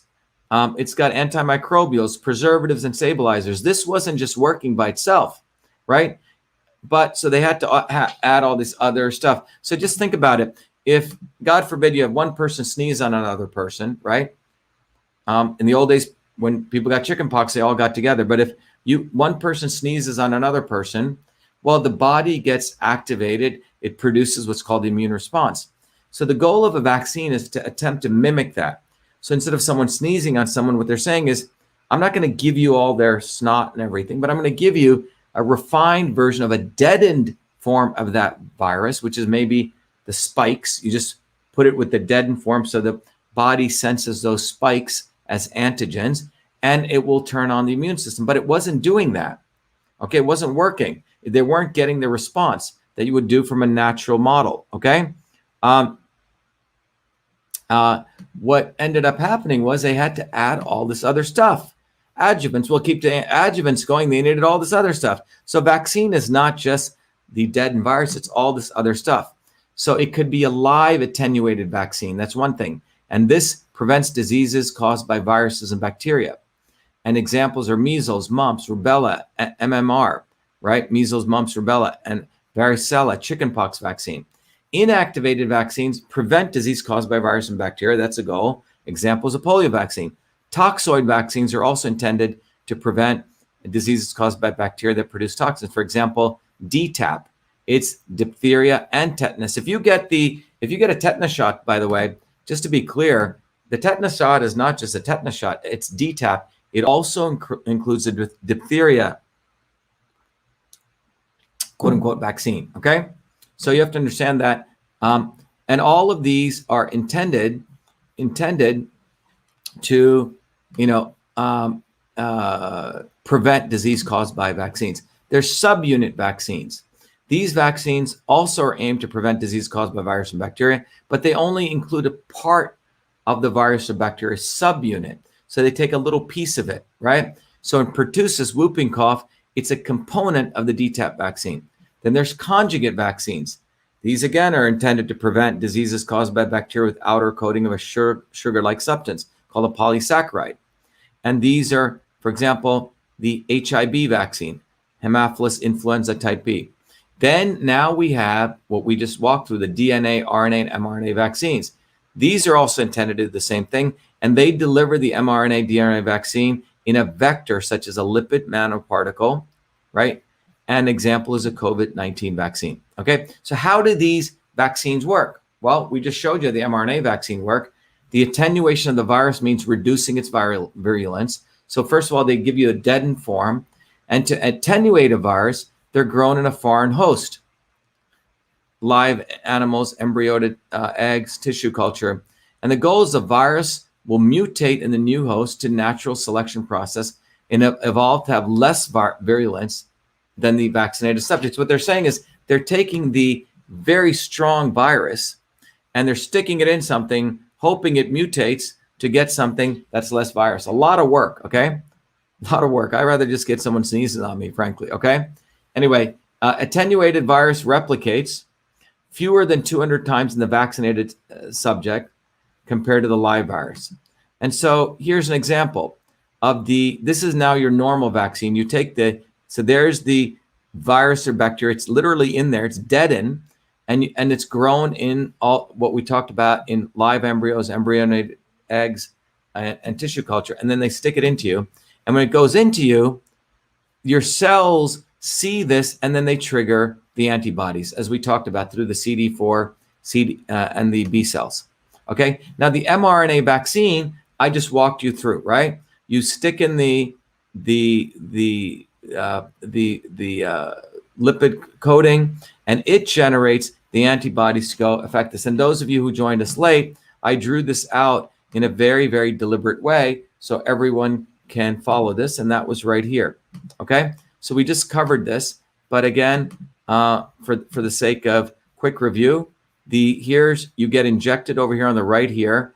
These are those lipid covered particles. This has the mRNA, goes into your cell, and it right up here comes down and it releases the mRNA. Let's show that right here. Right here, you're seeing it releases the mRNA, and the mRNA goes to your ribosome and it starts producing the spike proteins. Okay, that's what these are. Spike proteins get produced, and then your body's T cells recognize that. They create the B cells over here, and the B cells create the antibodies right here. Okay, antibodies. Right. So we talked about this. This is a reductionist form because what you're trying to do is you're just focused on getting those antibodies set. And if you got those antibodies, the theory is you got an awesome immune system. You're done. Well, it's not true, as we're going to learn. Okay, because antibodies are not the only game in town. All right. So this is that process. You're trying to get the antibody production. So if you look at this reductionist approach, a large portion of the population needs to be vaccinated for a vaccine to be effective. Okay, so let's look at that. In the vaccine model, none of this works. Very, very important to understand. None of the vaccine strategy works unless you vaccinate, nearly everyone. And every vaccine has a different percentage that was set by the CDC, right? Or the NIH. So different vaccines say, well, 90% of the population needs to be vaccinated. So, when you work out the statistics, other people don't get hurt. That's called the herd immunity, quote unquote, herd immunity concept. So then adverse events from vaccination, although observed, are often overlooked to create herd immunity. So this is like Spock from, Star Wars saying the benefit to the many outweighs to benefit to the few. So the goal is, yeah, some people may get injured, but who cares? Our goal is to make sure we create this herd immunity. But herd immunity is based on the vaccine model. But all of it is a narrow focus on antibody creation. And it overlooks the other critical parts of the immune system, such as the interferon system. So let me just summarize the reductionism here. So you got to follow this with me here. And this is why I want to make all of you system scientists. If you look at the whole, the immune system has many, many different processes going on, many processes. But their view is we just have to get that antibody. I got to just get that antibody. It's like a drug dealer, right? He's got to have his fix. I got to get the antibody. Okay. In order to make that antibody, first they tried these things called the conventional vaccines. Then they realized, well, long time to make. We got to do this. We got to do that. We're getting injuries. Okay, let's go to the mRNA vaccine. Much shorter timeline. Safety is the same, quote unquote, safety trials that they had to do with vaccines. And by the way, vaccines don't need to go through even the pharmaceutical grade testing because they're considered the same level of testing. They're considered a biologic. So they have a lot more flexibility. And you can't sue a pharma company in court, a manufacturer, if you get injured. So vaccine manufacturing is a lot of positive gains for those vaccine manufacturers. All right. So when you look at this situation here, what we see here is that this entire notion comes from the notion of an antibody. So we got to get an antibody. In order to get that antibody, we're going to do a bunch of things like with the mRNA. But then to make it effective for a population, we got to make sure at least 95% are being vaccinated, okay? In order, they all have the antibody. So the guy that doesn't have it doesn't hurt other people. But it's all coming from this notion of the antibody as the end-all, cure-all magic bullet, okay? It's a magic bullet approach to, immunity. So what is really going on is something quite different, is the following. And in order to understand that, I always share with you what CytoSolve is. CytoSolve is a technology I created, which is really a 23rd century platform for discovery of, we do all of our work now using mathematical modeling. We're not a vaccine manufacturer, that idiot Kennedy said when I exposed him. We don't make drugs. I don't work for Bill Gates. When I exposed Kennedy, that's what he did, because he was very afraid that all of his followers were going to start giving him money. So he said, because I run a software company and I get $10 off on software, I must work for Bill Gates. But anyway, CytoSolve is a technology that actually is trying to mathematically model this process of in vitro screening or in vivo on the computer. So you don't have to kill animals, and you can save animals, and we can find toxicities long before. This is a process for creating a drug. It's a very medieval process. You kill animals and then you spend $5 billion, 13 years on this process, just to go from a single compound all the way through to get this figured out. And the pharma companies are spending a lot of money on R&D, and they're losing big time because less and less drugs are being even allowed by the FDA. So this is one phenomenon. I thought, wow, if I could create a technology that could save animals, that could figure out toxicity, we could save a lot of lives. At the same time, as I was doing this, thinking about these things in 2003, the Genome Project ended, as I just shared with everyone who joined early. When the Genome Project ended, what we learned was we only have 20,000 genes. We don't have 1 million genes. We have 20,000 genes, the same number of genes as a worm. So the reason I shared that drawing with you early on is what this has led people to realize is genes are not make us who we are. In fact, it's not the protein coding genes. Besides, those 20,000 genes only represent 5% of the genome. The other 95% are ribonucleic acids, which can code, which can do all sorts of other things. So even though we have 20,000 genes and a worm has 20,000 genes, it's not the number of genes that make us different. What makes us different is the molecular reactions. So That led me to come back to MIT in 2003. A bunch of people invited me back to finish my PhD. And the goal was, if you want to understand the whole body, the whole system, it's not just the genes. You got to interconnect all of these. In fact, it's not just the nucleus of the cell, as some of the drawings I did, it's the whole cell. We got to understand how to model all of these molecular reactions. And that's when I came back to MIT and took on this challenge to mathematically model the whole human cell. Imagine these little chemical reactions, which is just one little piece of this. These can be converted to models, and you could probably model that well. But what happens when you want to model this level of complexity? You can't do it unless you have a new technology. And that was CytoSolve. For my PhD work during 2003 and 7, I created a technology where we could mathematically model pretty much any disease.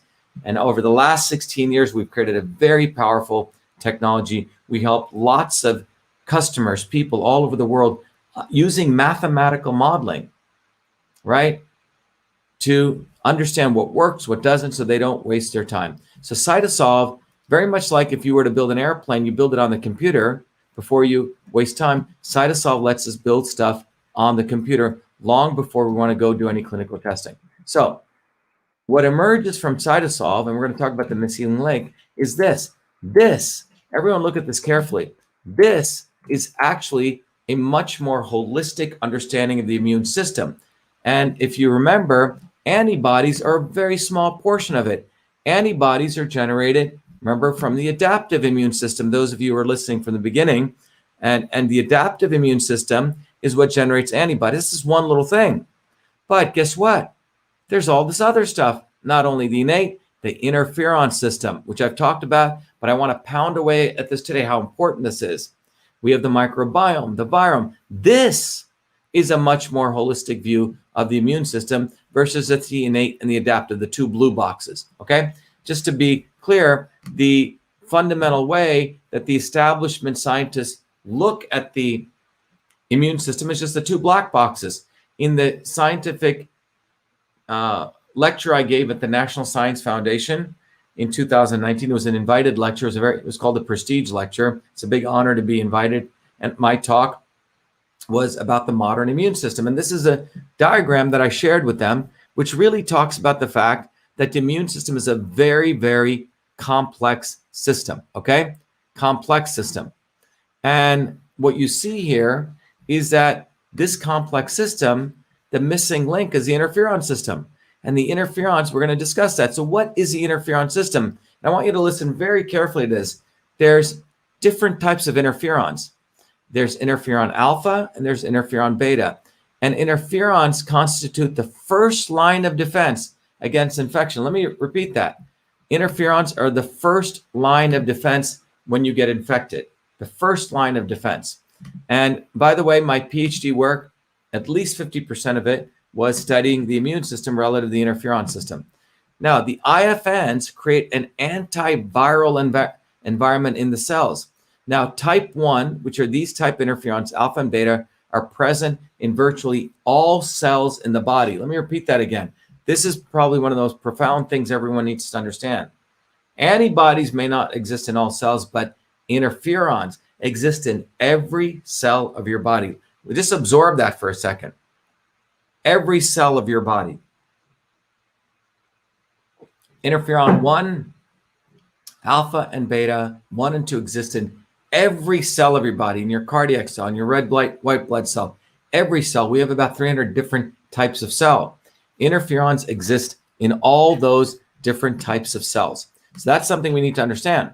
So now, type 1 interferons include, as I mentioned, alpha and beta.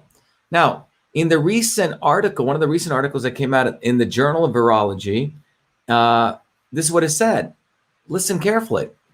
Type 1 interferons act as a distress signal each cell produces in response to infection and initiate immune response. What does that mean? What that means is if you have a cell that gets infected, the epithelial cell in the lungs when people get COVID, guess what? That cell sends out smoke signals, or it basically puts out flashing alarms. Those smoke signals and those flashing alarms are the interferons are being sent out there, interferon alpha and beta, gets sent out to say, hey, particularly beta gets sent out first, and then alpha, okay? Interferon beta is like the smoke signal. Hey, we're being attacked, okay? An infection is underway. So all of these cells have the interferons. And the IFNs modulate the innate and the adaptive. And IFN deficiency leads to a weakened immune system against pathogens. Let me repeat that again. IFN deficiency leads to a weakened immune system. And the IFN system enhances antiviral activity of natural killer cells and CD8 cytotoxic cells. So what are natural killer cells and CD8 cytotoxic cells? The NK cells, natural killer cells, are the ones that literally kill infected cells and take out viruses. The CD8 killer cells are the ones that take out the infected cells. So if you are deficient in interferons, listen very carefully. If you are deficient in interferons, you will not be able to produce those NK cells and those CD8 cells to go kill infected cells. What is the name of the game? You get infected. You want to take out those viruses. You don't want them to hang out in cells, infect them. You want to take out the infected cells. It's like you're going and taking out where the terrorists' homes are. That's what an infected cell is, okay? So interferons, if you have deficiency in interferons, you're not going to be able to produce enough NK cells. Now, what's interesting is, what's powerful to understand is there are people who are asymptomatic. They have COVID, but guess what? They don't have antibodies. But somehow they're natural killer cells. This virologist was saying he didn't understand the immune system, and I was very annoyed with him because I'm getting all these videos. Oh, have you listened to this guy? The guy doesn't understand the interferons. He's like saying, I don't know how this occurs. I was frankly shocked. I'm not even sure if he's a virologist. Said he worked for the Gates Foundation, and suddenly he's had an epiphany. Well, he's too little, too late. But the bottom line is this. The interferon system, interferons, enable the creation of those NK cells and CD8 cells, right? Let me repeat that again. Right here, right? Look what we got here. Interferon system enhances the antiviral activity of your NK cells, etc. Those natural killer cells, which we have natural immunity. We have natural immunity in CD8 cells. Well, why don't we talk about how you boost those? Well, interferons do that. Interferons boost immunity long before antibodies. This is why all these people, they have the virus, but they got nothing going on because their interferon system kicked in and it took it out. All right? Educate your doctors about this. All right? That's what's going on. So that's what we have here. So I want to talk to you about how this interferon system works. This is going to sound a little complicated, but it's frankly, the interferon system involves the following. First, you have the virus infection. We're going to go clockwise. You have virus infection take place. Then you have receptor signaling, which is IFN beta, which is one of the interferons. And then you have amplification, so this is the initial smoke alarm goes off. And then you have the IFN amplification cycle where interferon beta and alpha get released. And then you have the regulatory cycle, which makes sure you shut it off so you don't get a cytokine storm, okay? So here's the outer circle is a cell wall. The inner circle is a nuclear wall. The virus enters your cell right there, all right? There's a protein called IRF3. This binds to that virus and phosphorylates the virus, this piece, and it goes down into the genome, into the nucleus, and your body creates IFN beta, right? First step, IFN beta is created. Then IFN beta can go to a neighboring cell. This is a smoke signal. See, smoke, smoke, smoke, smoke signals. It then tells the cell, hey, I've been infected. It lands on that receptor. And through a series of, again, reactions, IRF9 is created. But more importantly, right here, IRF7 is created. This IRF7 is very, very important, hangs out in the cytoplasm. So when the next time a virus comes, IRF7 signals for the creation of INF alpha and beta. And this is where you get that antiviral activity, right? That this cell gets primed first, as I mentioned here. You get the virus infection, which then creates the receptor signaling, which is this, IFN beta. Then you get amplification. So you go from a little bit of IFN beta to tons of IFN alpha and beta because the next virus that comes in initiates that. So let's look at this. You have the first onset of the virus, and the next onset. The first onset of the virus creates a little bit of interferon beta, the smoke signals. But the first onset of the virus, your body's so smart, so amazing, it creates this thing called IRF7. So the next time a virus comes, it like sets off all the alarms. Okay, interferon alpha and beta, and tons of them. And your immune system awakens up. And those interferons go waking up your killer T cells and your NK cells. And more importantly, they turn on thousands of genes. We're not even talking about antibodies.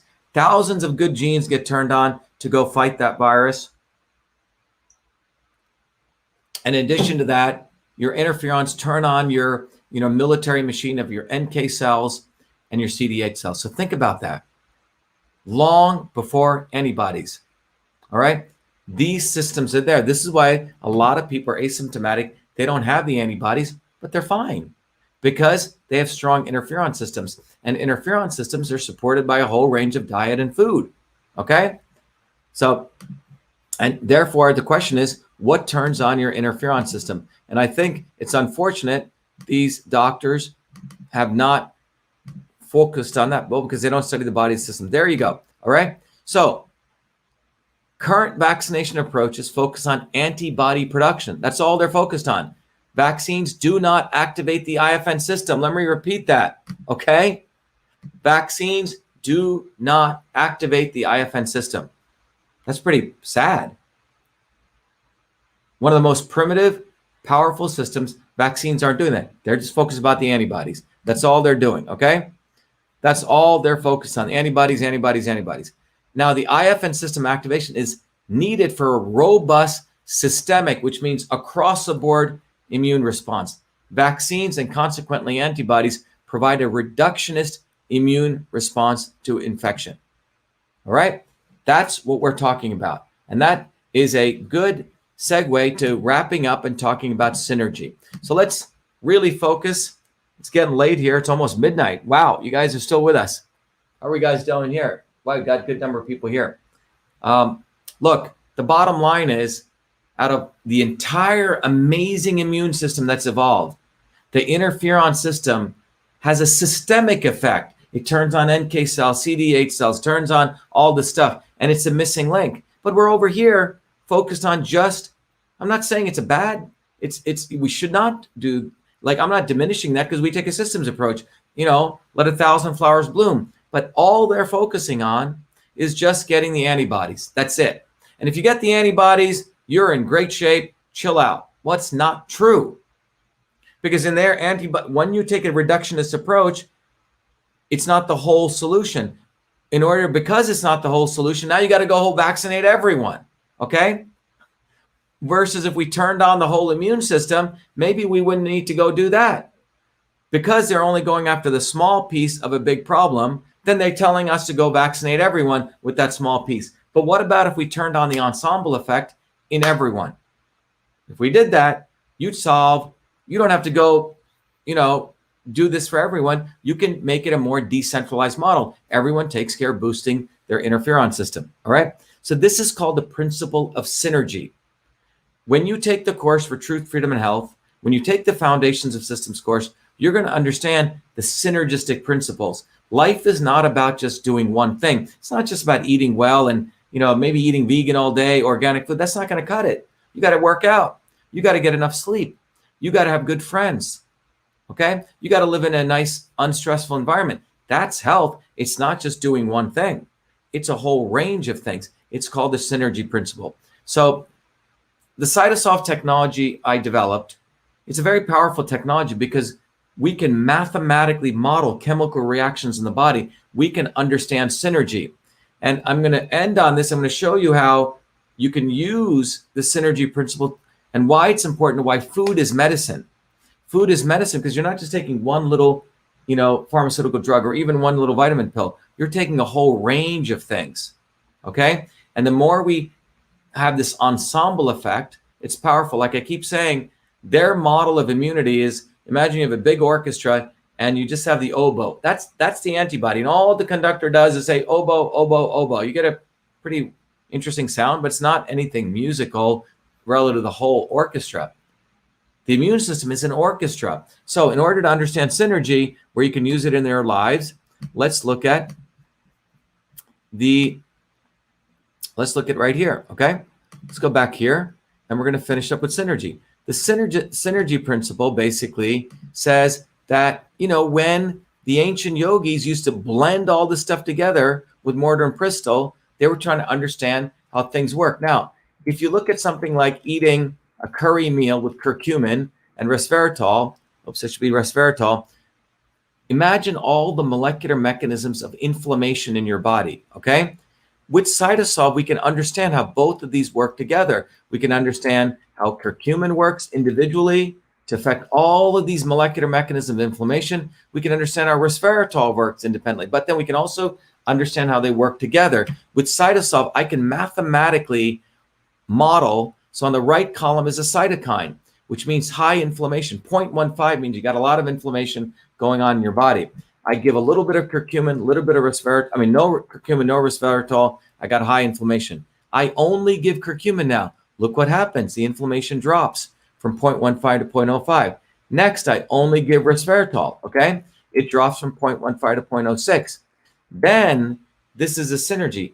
I reduce my dosage of curcumin from 5 to 3 by 40%, 5 to 2, 60%, still the total amount. But look what happens. The inflammation goes down from 0.15 to 0.03, but double from 0.06 to 0.03. That's powerful. That's called the synergistic principle. All right. This is why we need to take a systems approach, because solutions come applying to politics, not just from being a health nut, not just from being a 1A, 2A guy, not just from being a nerd who wants science and truth.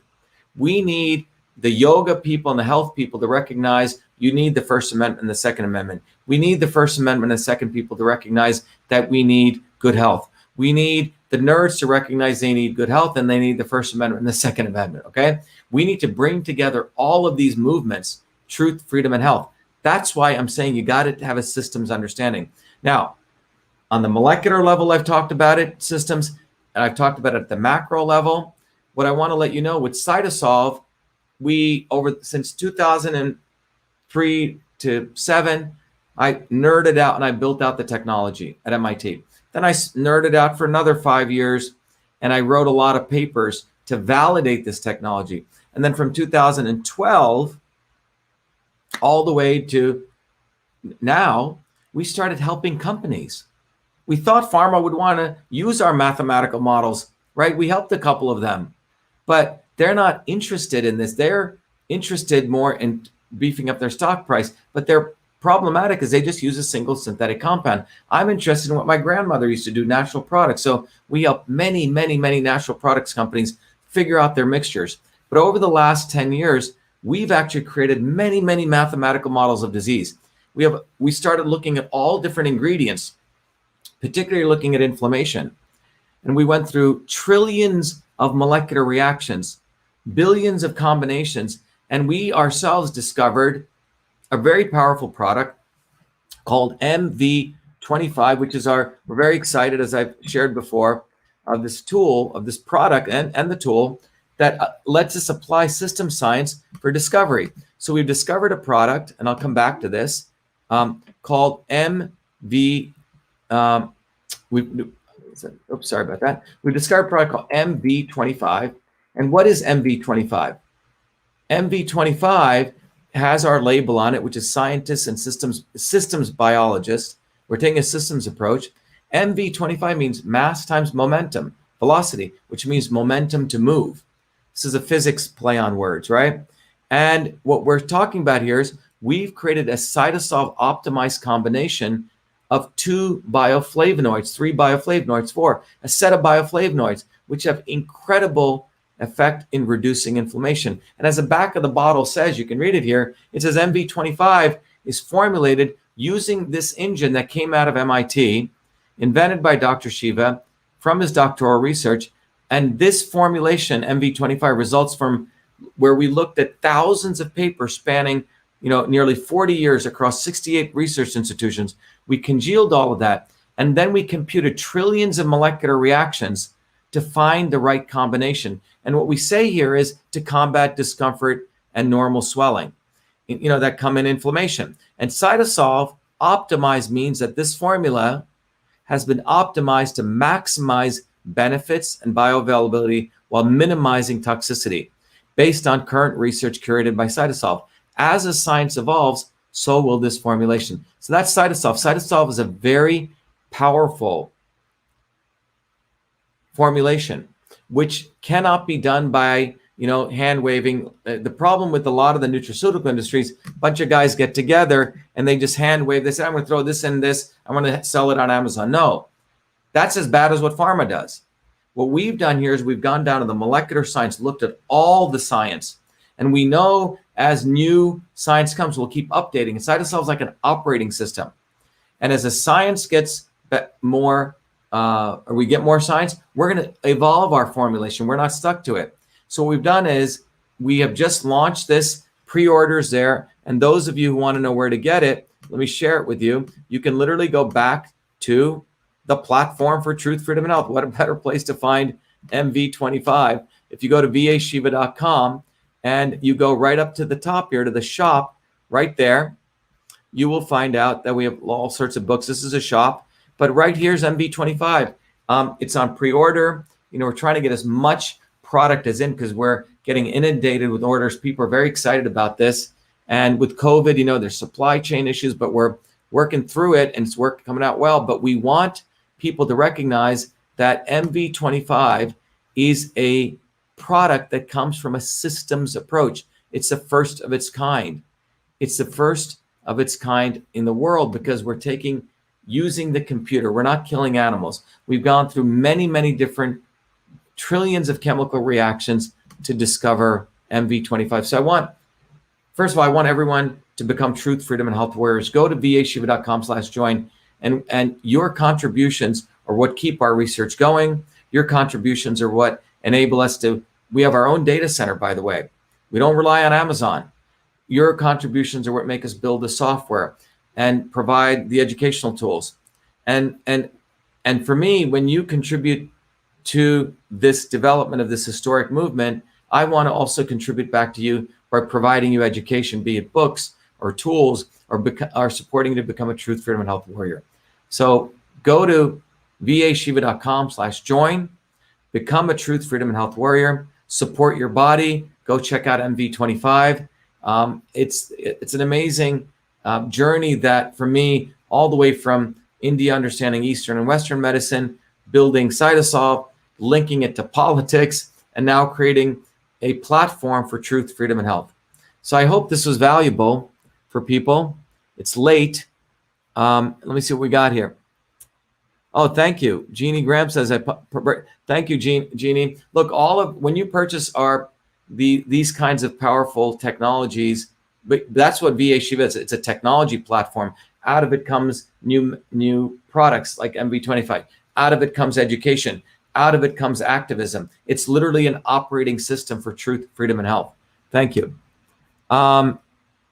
Shiva the Destroyer. Okay, thank you, Paul. Hope you're well. Well, destruction of evil. My grandmother used to tell me the trident of Shiva is not the devil. The trident, just like the Navy SEAL trident, pierces darkness to deliver truth.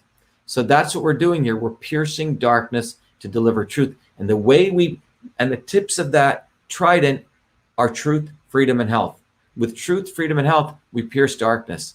So I hope everyone has a good evening. And thank you again for the opportunity to share this with you. And thank you for your support. And I wish you and your family much love and light. Be the light, and let's win this fight. Thank you, everyone. Thank you. Be well. Oh, I think, did I want to end on anything? Hold on one second, guys. I had one more slide. Sorry about this. One more slide. Let's do the summary slide. Sorry about that. One more slide is this. Here's a summary. Antibodies provide a reductionist solution. That's what they do. So this is the takeaways. Unlike antibody, the IFN system provides a perpetual antiviral environment in defense inside the cells. Look at that. Perpetual antiviral environment inside the cells. Unlike vaccines, the IFN system provides a robust immune system that activates innate as well as the adaptive immune system. Public health policies should strongly promote strengthening of the IFN system to prevent infectious diseases. So let's move beyond antibodies and to a systems view of immunity. Again, look at the slide here. Very, very important slide. Sorry, I almost ended without doing this. Antibodies provide a reductionist solution. The interferon system provides a robust immune response that the vaccines do not provide. So sorry about that. Just remember, that's what we want to focus on. We want to recognize that the core of the immune system is that interferon system, which links. So let's figure out ways to boost that, okay? And let's recognize, yes, antibodies are important. We're not denying that, but they're a small piece of this much larger system. So anyway, learn the foundations of systems. Tomorrow, we're going to be, I forget what we'll be covering, keep an eye out. But those of you who have ideas of what you'd like me to present, you can email me at vashiva@vashiva.com. I read as many of those emails as I can get. My assistant helps me, and then we triage it. And any of the ideas you give, we're literally putting it on our schedule. Thank you. Be well.